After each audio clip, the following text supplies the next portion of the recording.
सोनामुखी, हरड़, मुलेठी जैसी अनेक जड़ी बूटियां और हजारों वर्षों का प्राचीन आयुर्वेदिक ज्ञान इस एक बोतल में समाया हुआ है। कायम टैबलेट, आपकी खुशियों का साथी।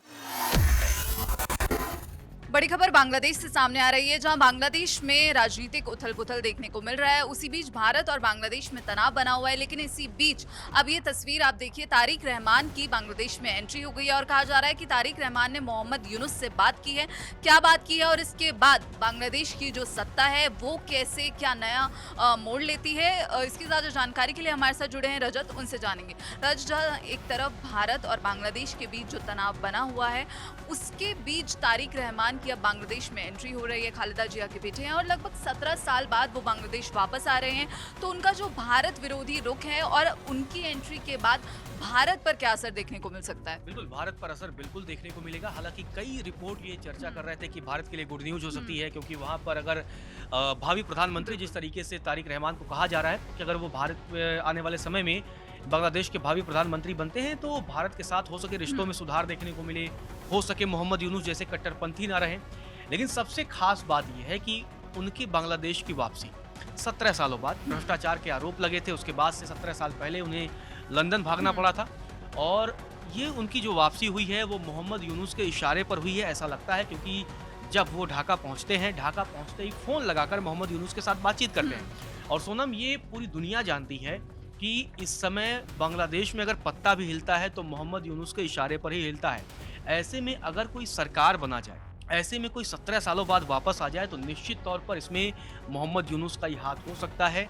और ऐसा हो सकता है कि मोहम्मद यूनुस उनके जरिए पूरी दुनिया को एक संदेश देने की कोशिश करें कि हमने एक लोकतांत्रिक सरकार के चयन करवाया है, जैसा कि फरवरी में वहां पर चुनाव है। लेकिन ये इंटरेस्टिंग आप बात देखिए कि किस तरीके से शेख हसीना की पार्टी आवामी लीग को चुनाव से दूर रखा जा रहा है, और जो बीएनपी है, बांग्लादेश नेशनलिस्ट पार्टी, उसे चुनावी मौका दिया जा रहा है, उसे आगे लाया जा रहा है। अब और ये हाँ बिल्कुल बीएनपी के लिए एक बड़ा मौका भी है, क्योंकि काफी वक्त बाद अब उन्हें फिर से जो है सत्ता में आने का मौका मिल सकता है, ऐसा कई रिपोर्ट्स में कहा जा रहा है। और तारिक रहमान की एंट्री के बाद भी, क्योंकि ये कहा जा रहा है कि जो तारिक रहमान का जो रुख है वो भारत विरोधी है, क्योंकि उनका एक बयान हाल ही में पहले सामने आया था, जब उन्होंने कहा था कि भारत और बांग्लादेश के संबंधों के लिए हम काम करने के लिए राजी हैं, लेकिन बांग्लादेश का जो हित होगा वो सर्वोपरि होगा। और क्या क्या बयान उनकी तरफ से सामने आ चुके हैं पहले। हम जानते हैं कि शेख हसीना का जो रुख है वो भारत के प्रति उदार रहा है, क्योंकि जब बांग्लादेश आज़ाद हुआ तो इनके शेख हसीना के पिता उस समय थे। भारत ने बांग्लादेश की आज़ादी में योगदान दिया।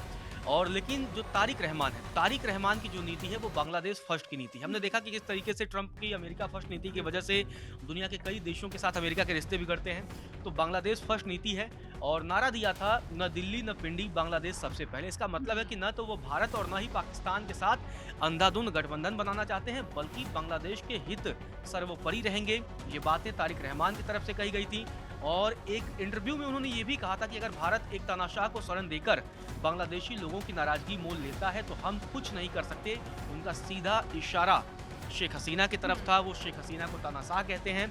इसके अलावा तीस्ता जल बंटवारे जैसे मुद्दों पर भी वो बांग्लादेश के अधिकारों की बात करते हैं। हालांकि ये समझौता प्रधानमंत्री नरेंद्र मोदी और शेख हसीना के बीच बातचीत में हुआ था, और हमने देखा था कि तमाम उसकी तस्वीरें भी सामने आई थी। लेकिन जिस तरीके से बीएनपी है, तारिक रहमान है, उसकी सोच लगातार भारत के प्रति कट्टर रही है। अब ऐसे में यही बड़ा सवाल है कि अगर वो सत्ता में आते हैं तो क्या भारत के साथ उनके रिश्तों में सुधार होगा? ऐसा कह पाना बहुत मुश्किल है। हालांकि हाल ही में भारत के प्रधानमंत्री नरेंद्र मोदी ने खालिदा जिया के स्वास्थ्य पर चिंता जताई थी और मदद की पेशकश भी की थी। इस पर तारिक रहमान की जो पार्टी है, जिस पार्टी बीएनपी के वो कार्यवाहक अध्यक्ष हैं, वो आभार भी जता चुके हैं।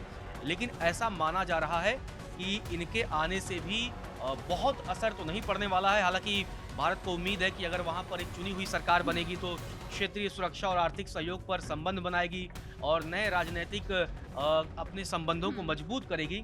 लेकिन फिर भी जब अतीत में अगर हम अतीत की तरफ झांकें पूनम, तो बीएनपी के शासन के दरमियान भारत और बांग्लादेश के रिश्ते शंका से ग्रस्त रहे। मतलब वो एक दोस्ताना व्यवहार नहीं देखने को मिला जो शेख हसीना के शासनकाल के दरमियान देखने को मिलता है। इसके अलावा बीएनपी के शासन के समय ही सीमा सुरक्षा को लेकर विवाद देखने को मिला, नॉर्थ ईस्ट में आतंकवाद को लेकर बवाल देखने को मिला, विवाद देखने को मिला। अवैध घुसपैठ के भी मुद्दे उस समय भारत और बांग्लादेश के बीच लगातार कई वर्षों तक चर्चा का विषय रहे। हालांकि लगातार भले ही तारिक रहमान अब संतुलित विदेश नीति की बात करते हैं, लेकिन उनकी जब सरकार थी, उनकी माताजी जब सरकार में थी, तो इस दरमियान हमने देखा कि कई बार भारत और बांग्लादेश के रिश्तों में सीधे तौर पर एक कड़वाहट देखने को मिली थी।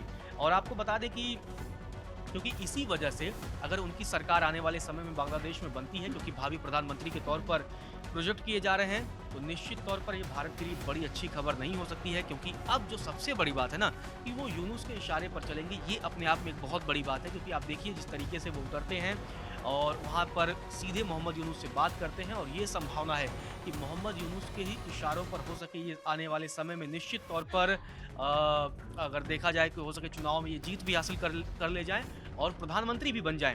लेकिन हाँ, इसी बीच रजत, मोहम्मद यूनुस का भारत विरोधी रुख भी हम कई बार देख चुके हैं। चिकन लेग को लेकर उन्होंने बयान दिया, चीन को उन्होंने सीधा ऑफर दिया कि आप आइए और यहाँ पर व्यापार कीजिए, हम ही इस जो क्षेत्र हैं उसके राजा हैं। तो भारत विरोधी रुख लगातार मोहम्मद यूनुस का देखने को मिल रहा है। और इसी बीच अब जो तारिक रहमान की एंट्री हो रही है, तो इससे ये कहना गलत नहीं होगा कि जो उनका भारत विरोधी रुख है, इसी के साथ साथ भारत और बांग्लादेश के रिश्ते जो अभी भी तनाव की स्थिति में बने हुए हैं, वो ठीक नहीं होने वाले हैं। क्योंकि लगातार हम ऐसी रिपोर्ट्स देख रहे हैं, उनका जो भारत विरोधी रुख है, जो एंटी इंडिया स्टेटमेंट्स है और बांग्लादेश की फर्स्ट नीति का जो वो यहाँ पर इस्तेमाल करते हैं। तो इस पूरे मामले पर आप क्या कुछ सोचते हैं, हमें कमेंट बॉक्स में ज़रूर बताइएगा। और भारत और बांग्लादेश के रिश्ते जो अभी भी तनाव की स्थिति में बने हुए हैं, उस पर आपकी क्या राय है, वो भी बताइए।